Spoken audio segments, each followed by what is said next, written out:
Hello all, welcome back to our course on digital accessibility. Today we have planned a very interesting session and we have invited a very experienced guest to interact with you all. So today we have Dr. Vikas Upadhyay, who did his PhD from IIT Delhi, and he is the founder of Iwayplus. He holds a bachelor's and master's degree in electronics from the University of Allahabad. Vikas is currently leading technology development at Iwayplus, focusing on analyzing and annotating indoor maps to create advanced wayfinding solutions for persons with different abilities, primarily focusing on persons with visual impairment.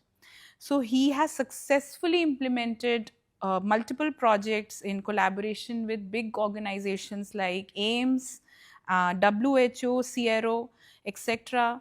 For his contributions, he has received several accolades such as the Inclusive City Award, Octane Challenge, NASSCOM, Healthcare Innovation Award, and we are very glad that he is here to share his experience and knowledge with us. Thank you, Vikas, for joining us today. Thank you, Richa. So maybe we can start with maybe we can start at the point where you can tell us about the challenges that you are trying to solve through your work. Yeah, thank you first of all for inviting me here. Like during my PhD, I encountered a very interesting problem of helping people with visual disability to navigate in complex, large indoor spaces. And this was a problem which I thought as a PhD problem, but at the same time, there was few doctors from AIMS also approached us and mentioning that they have patients who have challenge in experiencing a wayfinding challenge in their day-to-day journey in the hospital. So we came across this problem to be more universal in nature, not just people with visual disability, but it has a potential to helping people who are visiting a hospital or any building, any complex building for first time to navigate independently. And in context to visual impaired or other type of disability, definitely this is a very big challenge to be more independent. When they willing to go somewhere, they have to be dependent on someone, and that is the problem which hit us, and we started working on that problem, and that was the very initial start of the problem. Yeah, thank you for that very interesting overview. So let us like dive deep into the various aspects of the things that you mentioned. So what is your process for involving different people with a variety of disabilities? As you mentioned that it problem was not just limited to people who are visually impaired, but it would extend to larger audience as well.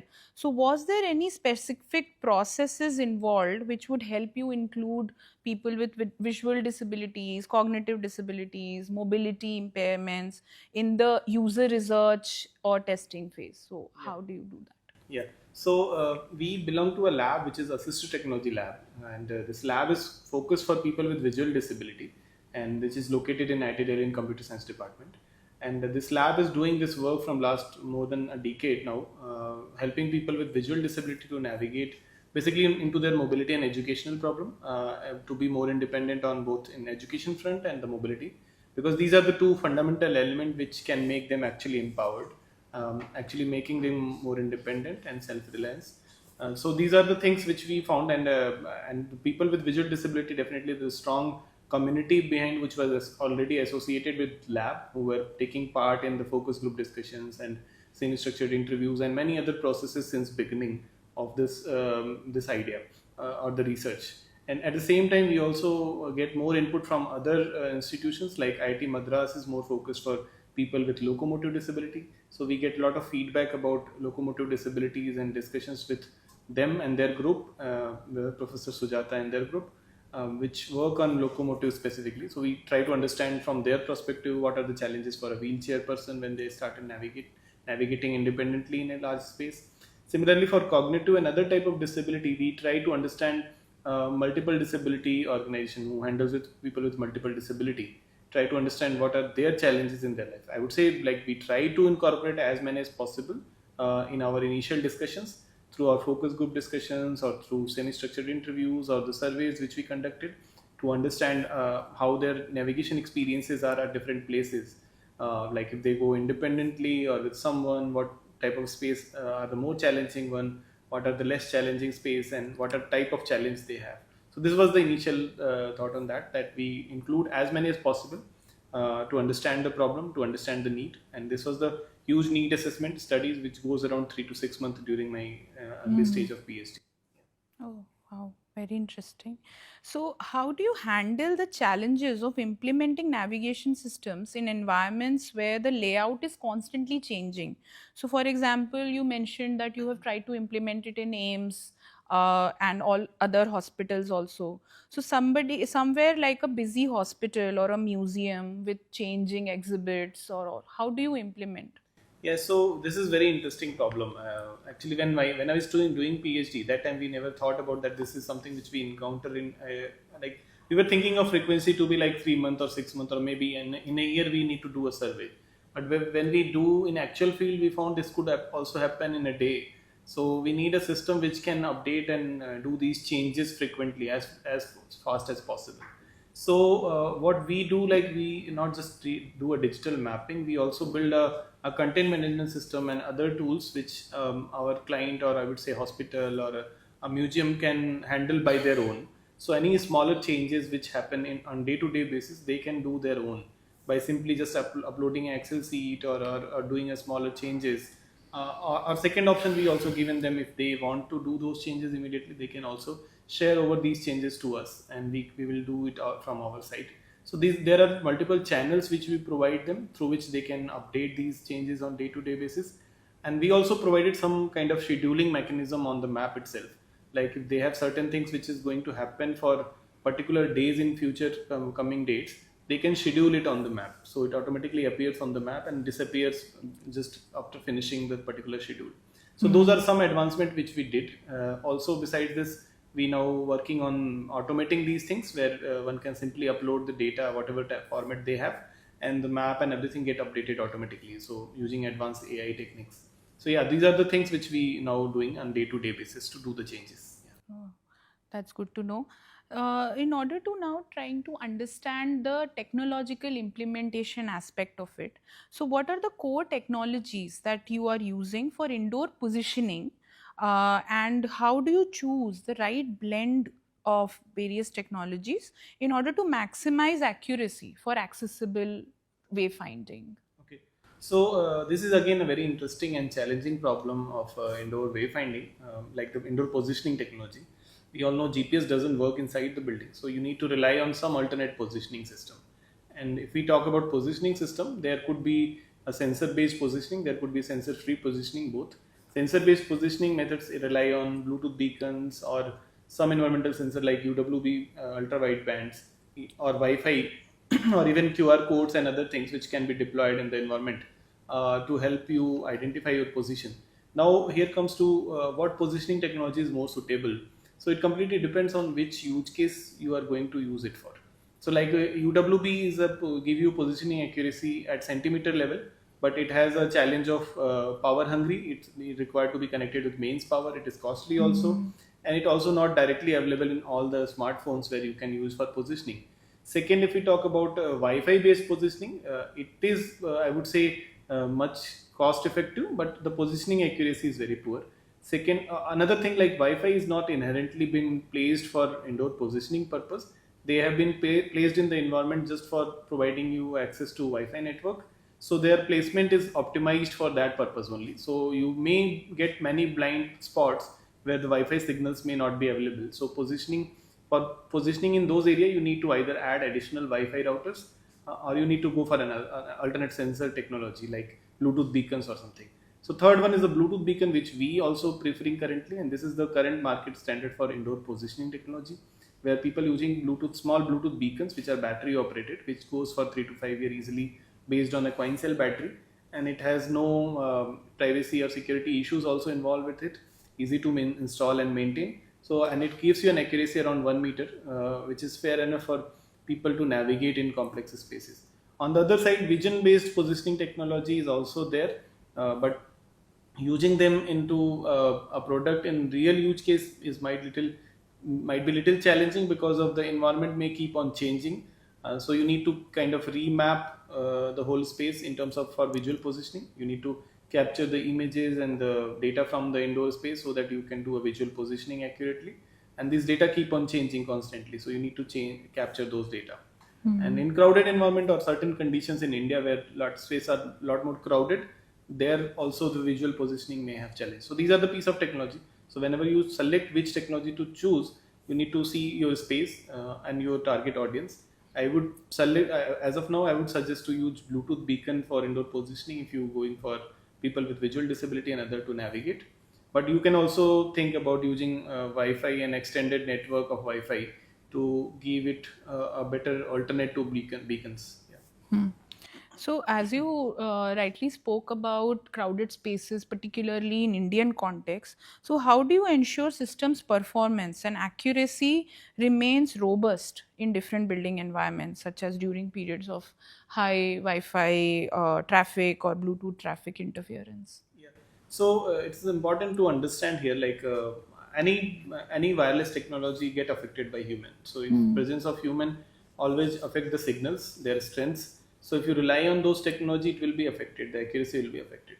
So one way to counter is like you can increase the number of sensors in those environment where a lot of crowds are there, or you should have a robust data available from those spaces, crowd density data over a period of time, so that you can improve your algorithms to kind of take a factor into the environmental factor into account while you're doing the positioning. So beacons and the other sensors which transmits this radio signals, they definitely varies from the presence of human. But if you have a data available from the history of the crowd density, you can estimate a better positioning. So that is the one way to do. Either increase the number of sensor, or you should have a better model of crowd density estimation in the building so that you can improve your algorithm for positioning. Hmm. Okay. So, if since we are talking about Indian context and there may be a lot of hospitals or buildings which are not as modern, so how do you work around the older infrastructure of buildings which are not equipped with, say, Wi-Fi routers or all of that? Mm. So for older buildings, we encounter like a few challenges. One is like obviously in terms of the availability of floor plans. Many times we don't have floor plan available for very old buildings. So we may need to either get a hand sketch drawing, and sometimes we need to do a physical survey of the space to create a digital map. So that is one level of challenge. Second, we also encounter sometimes there's heritage buildings specifically, they don't want to do any alteration for your requirement.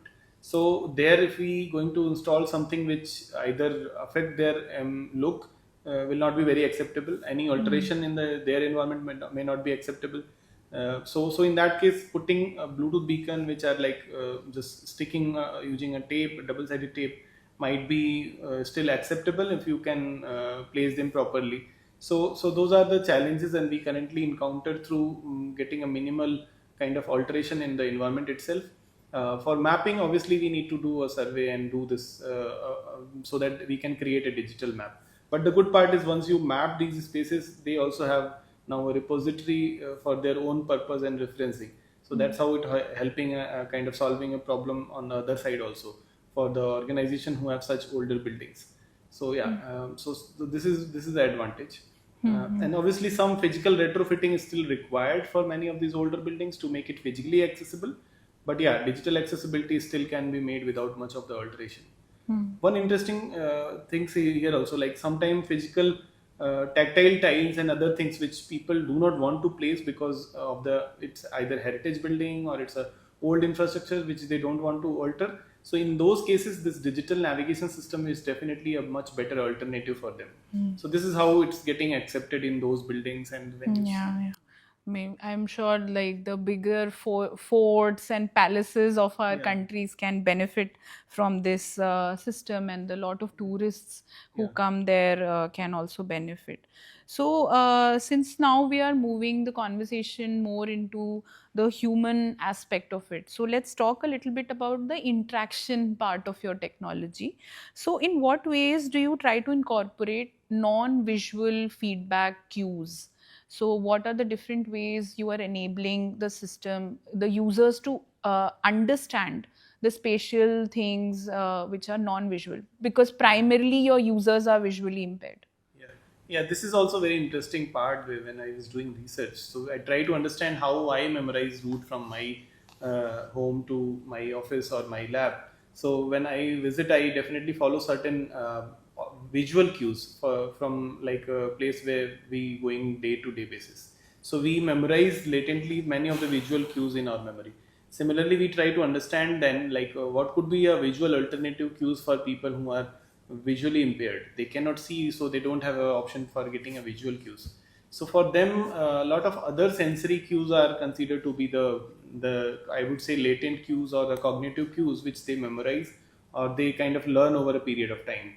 Like a tactile is one very prominent cue. So they kind of any surface change or any change in the surrounding, which is kind of a nature of tactile, they memorize into their memory if they keep going that route day to day basis. Second, we also identify other sensors besides vision like touch, smell, or sound. These are the factors which kind of create a cognitive map. So, if a people walking from his like a person with blindness, suppose walking from his hostel room to a particular classroom, he might be having tens of such cues which are just parallel to this visual cues. I would say which are non-visual cue for people with visual disability. One prime example is like a person counting the road bumps as a tactile cue for them. Like he count after 3 bumps, I have to take a right. Similarly, a person can smell a coffee which is passing by daily, so a coffee shop, which might be a cue for him that after coffee shop I may get my office in 5 minutes walk from here. So those are the kind of non-visual cues which people always remember. Even the humming sound of a fan or a AC or a water cooler. These are the things which people many times remember. Or even like we during discussions we found like people walking across the corridor, if they know the with the flow of air, they also can understand that there is a junction upcoming. So those are the things which are non-visual cues. But this they never happen just in one day. It happens over a period of time. Like people keep memorizing in their memory and creating a cognitive map using these non-visual cues, which are very interesting to see and understand. And embed these cues in the map definitely can help the happening this much faster. Like suppose if they're using these cue in and learning a map or an environment in 3 months, if you embed these things, definitely it could happen much faster. In like 2 or 3 times uses of the map with these cognitive cues, they can learn their environment and surrounding much faster. Yeah. So Yeah, I think you were earlier giving a very interesting example of somebody who kind of memorized the route of, your office in IIT Delhi from the main gate of IIT Delhi. Maybe you yeah. can elaborate on Yeah, that example. yeah. So that is very interesting example. So one person like GPS, he doesn't use either any navigation app to take a right turn or left turn.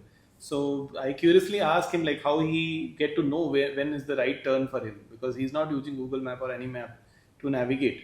So then he says like I came daily and I found one bump like which is coming across the road. When I walking, I can feel that bump, and whenever the bump I cross 3 of the road bumps, I know that whatever next turn is coming, I have to take that turn. And once I take that turn, after like 2 minutes or 3 minutes walk, I will get another left turn, which will lead me to the building where your office is located. So this is the how I remember things, and I really surprised that they are so settled that they don't even need to count it. Like they don't need to count like 1, 2, 3. They this is something which is going back of their mind, just like us. Like we if we going daily on a particular office, we can easily navigate without thinking or looking into map.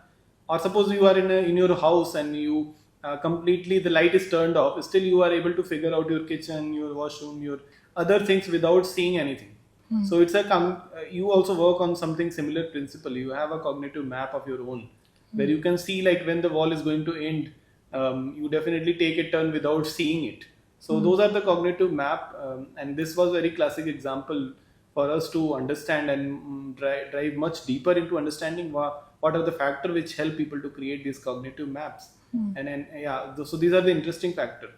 And while doing this research, we also found like these cognitive maps are not a very kind of a variable for different people. Like most of the people with visual disability use this cue in day-to-day life. So this is something which is still is something which you can count which you can understand how they're using in day life. Yeah. Yeah, I think it's important to understand from such examples and what we have been discussing so far. The key point, which we have also discussed in one of our lectures, that from a framework or a process perspective, is that it is essential to understand how your potential users will interact with the environment to begin with, and how they are adapting without the existence of any interference with the environment. So basically, what are the adaptability which they are already doing, the jugards that they are already doing. So there's a lot to learn there, and I am sure the example which Vikas also mentioned is along the same lines. So, Vikas, you mentioned about the cognitive map and overload aspect in your example. So, how, and also you mentioned that there can be multiple non-visual cues such as audio cues or tactile cues and all of these. Uh, how do you understand where to draw the line so that it doesn't become a cognitive clutter? Because in multimodal design, many a times, of course, as part of the process we always discuss ki, give options, include multimodal feedback systems, this and that, but then where to stop, what is the optimal, how do you define that? Yeah.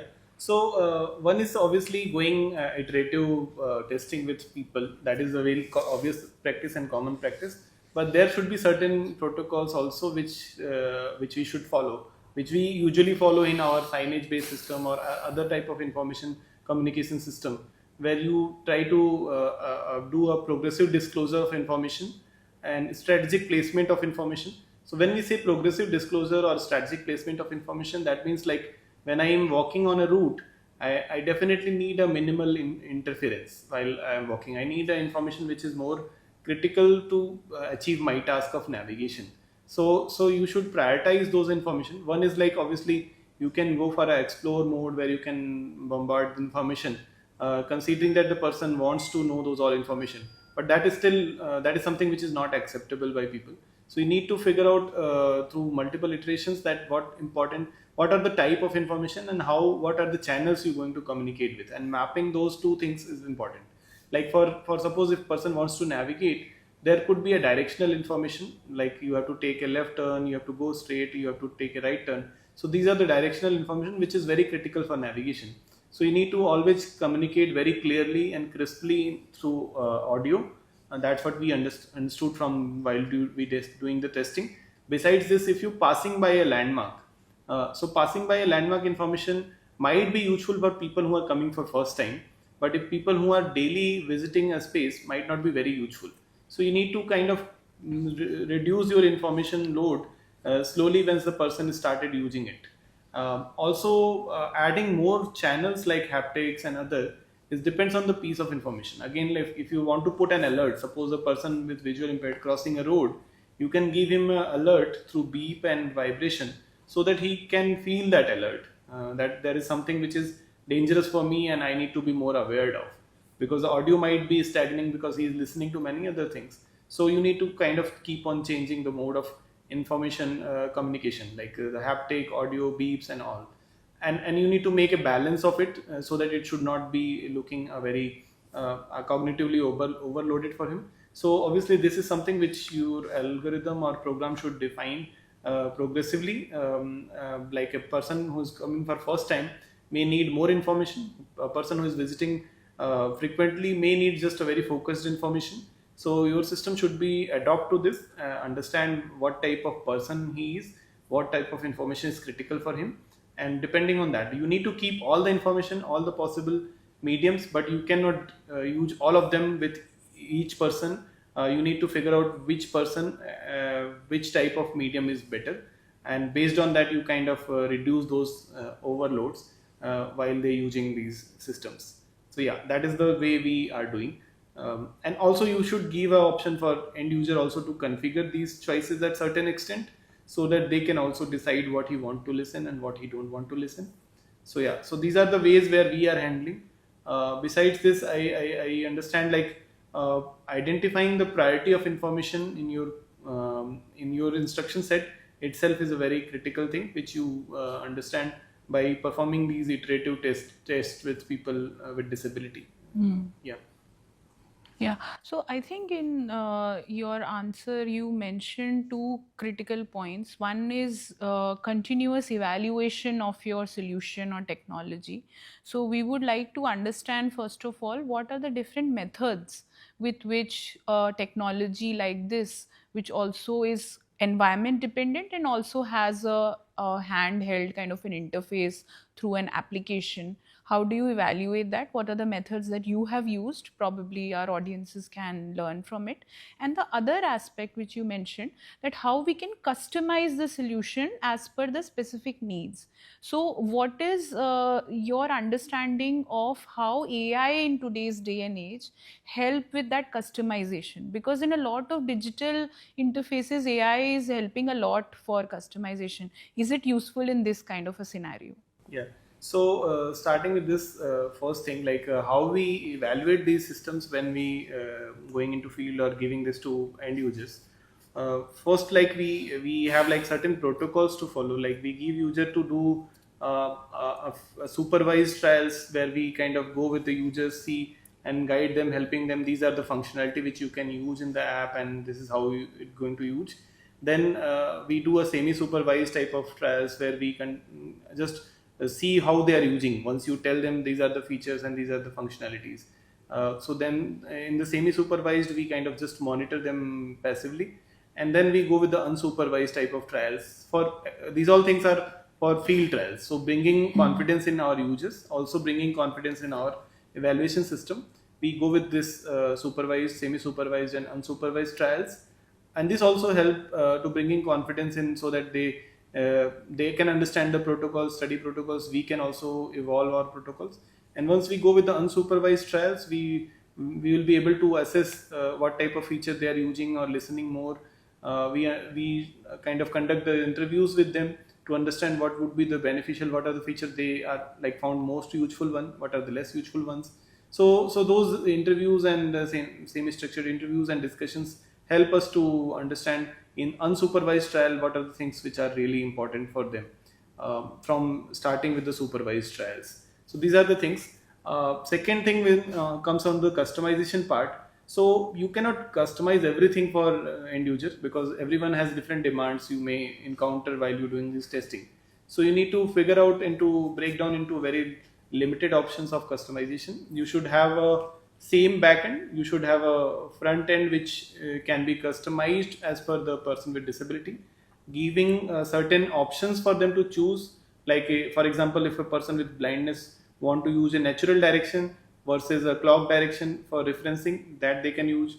If a person wants to use a step count into feet or a meter or number of steps, so those type of customization still can be given, uh, but not the complete customization you can do for each user. Otherwise, you will lose the universality of your design. Third is like putting AI into it. Yeah, that is something which we definitely see a lot of potential which is coming. For example, any interface we so far we tested in the navigation system, we found a chatbot is an example, like ChatGPT or any chatbot which is so universal interface that any child, from a child to a elderly, anyone can use that interface very seamlessly without thinking of much. So AI can definitely do those wonders, which where you don't need to think about any interface for map and navigation system in future. You may be thinking just a chatbot which is guiding you all your navigational need in just a one interface, where you get the relevant information while you're navigating through that chatbot itself. So definitely the AI can understand the user's requirement, set of questions, and generate or curate the answers which they are looking for, rather than putting into a layer of interfaces. You can simply feed this information to a AI bot, and it can definitely respond to those questions more appropriately in in a linear interface like a chatbot. So those are the things which we definitely believe the AI can change those interface thought process for doing those interfaces, which definitely going to happen soon. Yeah. Yeah, good to know that, because it definitely reduces the cognitive burden of users, because they themselves don't have to navigate Yes. through the interface. Yeah. So, and also, as you rightly said, that it's a linear interface. So, it's just one input, for example. It can be text, it can be audio, it can be multiple ways. Yeah. So, I had this kind of a crazy use case for you. I don't know whether currently it is your system is incorporating that. So, what role would your system play during an emergency evacuation kind of a thing? So, how does the guidance systems adapt to addressing like safety of people who are disabled? Yeah, so this is really interesting and kind of a universal problem, not just in India, across the world. Like emergency evacuation is very critical task, and we may have this floor plan or emergency evacuation plan, which might not be even accessible for people with sight. Correct. Because in case of emergency, you don't have enough time to go and check out or search for an evacuation plan and follow that. And for people with different type of disability, this is completely inaccessible because it mostly shows the stairs and other paths. Suppose a wheelchair person standing on the first floor, you shut down the lifts and you also showing a path which is going through stairs. It's completely making him annoyed and like a life-threatening kind of things. So our system still has a potential to kind of guide a person in a way like what could be the nearest point where they can either it could be a kind of a, I would say, fire exit point, or I would say the refuge floors, the nearest refuge floors there they can reach through using their wheelchair. There are some buildings they have specific lift for fire evacuation, so it can guide. So basically, how this will happen? So in our system, we have mapped all the emergency exits also. We know the user's current location. So if the admin, whoever is the building administration, want to trigger an emergency evacuation SOS or a particular alert, it automatically triggers on everyone's phone who are in the building, and it's showing the nearest exit from their current location, and it automatically pop up on their phone, which they can follow to immediately evacuate the space and identify where they can collect themselves to get evacuated. So these are the possibility which these systems brings without irrespective of the environment. Like you can even collect them to a balcony or somewhere which could be the safest place for a wheelchair person to go if your building is not completely accessible multi-floor in case of emergency. So those are its potential strong use cases which this system brings into overall aspects. So yeah, this is how it helps people getting the emergency evacuation. Yeah, great to know about all of the various aspects of the system that you have built and successfully deployed in so many places. Now, maybe for the benefit of our audiences, you can tell us a little bit about what are the different requirement of expertise or skill sets or tools which you have used in this entire journey, be it development, user research, evaluation. So our audiences can also benefit from, learn those tools or skill sets and try to, build and contribute to such use cases. So yeah, obviously this is having some technology depth involved into it. I would not say it's a very straightforward to build a map and the navigation system by your own. But still, when we started, when we don't have any technology available, what we did in a very early stage, we kind of generated a route description by writing them down. So if you have a very small space, I would suggest like you can draft the route description from your entry to those 4, 5 or 10 locations which are very key to your building without relying on any technology aspect. You simply can imagine from main entry of your building, suppose there are 10 different locations where like your 80% of crowd is coming to visit. So for those 10 routes, you can generate a more human-centric oral description, audio, or maybe a text description, and you can definitely share those descriptions to your visitors or whoever coming to make your space accessible for navigation in a very kind of a very early stage without any technology, without any additional resource. That could be made possible without any kind of understanding of technology or any expertise. Second level of think is like you can definitely, we have our tool where you can kind of use your floor plan to annotate and create a digital map. Some part of our tool is open source, I would say, where you can go and check out and update your floor plan, annotate your floor plan, and make it available for your visitors. You can share a link to them where they can use that link to kind of generate a route preview and see those information on map. because description has a limitation, like you cannot describe all your destination at your venue if you have hundreds of locations where visitor can go. In the first step, definitely for a smaller building you can describe and share to your visitors. Second stage possibility is like you can use our tools to create your map and then help people to reach to different destination. And third is like definitely you can approach us or our team to get it done by us, where we going to map and put these beacons and put a navigation system live on the application. So those are the three possibilities which one can make their spaces accessible. So yeah, these are the ways we can do. So thank you, Vikas. And we will surely share the open source tool links as an appendix to this video. And of course, maybe you can visit those tools, links, and try them out for yourself, and maybe try to annotate your residential complex or your nearest hospital or your school for that matter. So any closing remarks from your side, Vikas? Yeah, so I think we all are looking forward to make spaces accessible, navigable. Accessibility might be a condition, I would say, what I realize, and it could be with anyone. It's not a limitations for only with limited to only with person with disability. Any person who has today is able may not be able tomorrow, given that certain conditions. So we need to make our environment, our places completely accessible for us, not just for people who are around us with certain disability. So making this system available readily in our houses, in our places where we are going, is enabling us, not just people with disability. That's what I believe. So that's why we make our space accessible today for people with disability, and hence tomorrow for us. That's what the thing I think. That's a great thought, and we again thank Dr. Vikas for being with us and discussing his work and his journey with us. And I'm sure all of you might have gained a lot of insights into navigational challenges pertaining to different use cases and different persons with different disabilities, and how we can make our common spaces more accessible is something of a very big problem. And of course, all of you can also try to contribute to it, and this is just one of such problems. And as part of this course, we will keep discussing, and we'll keep bringing more such experts to interact with you all. Thank you for joining us, and we will see you in the next session.